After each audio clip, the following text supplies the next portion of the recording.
రేవంత్ రెడ్డి జనం అంటే ఇదొక ఈ మధ్యన ఒక ఆట అయిపోయింది. పబ్లిక్ ఏం ఫీల్ అవుతారు, లేకపోతే పబ్లిక్ ఏదో అసమర్థులో లేకపోతే పబ్లిక్ తెలివి తక్కువోళ్ళు అనుకుంటారేంటో తెలియదు. నెంబర్ 1 పాయింట్, ఇప్పుడు బీఆర్ఎస్ ఎమ్మెల్యేలకు కండవాలు కప్పడం అన్నటువంటిది, కండవా కప్పినంత మాత్రాన వాళ్ళు ఎవరు కూడా పార్టీలో చేరినట్టు కాదట. ఇది ఒక కొత్త సూత్రం రాయాలనుకుంటా.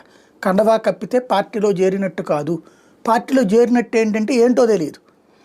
ఓ పక్కన సుప్రీంకోర్టు ఆదేశాల మేరకు ఇప్పుడు సచ్చినట్టు తప్పనిసరి పరిస్థితుల్లో వాళ్ళని పిలిచారు, మళ్ళీ తెలివితేటలు ప్రదర్శించేశారు అక్కడ.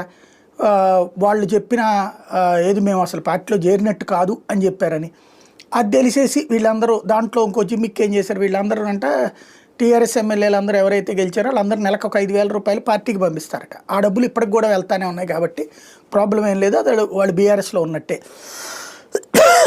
ఇది రెండవది,